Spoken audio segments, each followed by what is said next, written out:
ကိုယ့်ရဲ့အချိန်တွေလှုပ်အားတွေကိုငွေကြေးတစုံတရာကြောင့်မဟုတ်ဘဲနဲ့မိမိရဲ့ဆန္ဒအရ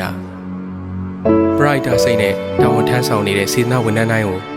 ကျွန်တော်တို့လေးစားပါတယ်ကိုတမင်ကိုစားပြီးသူများတွေအတွက်ဒုက္ခခံတယ်ပင်မန္တာလည်းမသိသူဖြစ်နေတဲ့ဒုက္ခတွေကိုရင်ပန်းနဲ့ဆေးရောင်ချေ Oh ဒါစေတနာဝန်ထမ်းမဲ့မတစိမ့်မလည်းမရှိ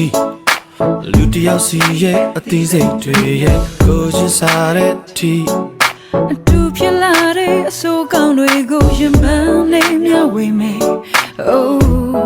ဒါပရာဟိတလုံးငယ်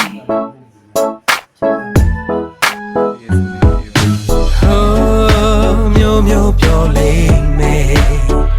မပူပါနဲ့အပြူသဘောပဲမင်းတဲ့မရှိတာကိုပဲလောက်ွယ် လက်ခုပ်တီးကြမယ်အဖြူရောင်နဲ့ဘာရောမလဲမင်းရင်တဲ့မရှိတာကဘာကြီးသိပါတယ်အကုန်လုံးကလူသားတွေပါပဲကိုယ်ချိုးထွက်ကုန်ငယ်မချီဆန္ဒနဲ့သာသူပေးမာတဲ့ချိန်ပြပေးစတာပြီးဘူရစရာတွေအေးချမ်းစေရမယ်ဒီစေတနာတွေဟာပရာဟိတပဲလူရှိချင်းပြန်မေးကြည့်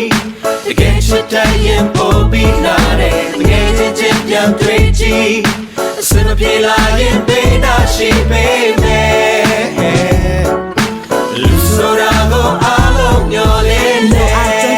အကြံဉာဏ်များစွာနဲ့အများကိုပေးဆက်ခြင်းတွေအားလုံးအတွက်ကျေးဇူးပါပဲ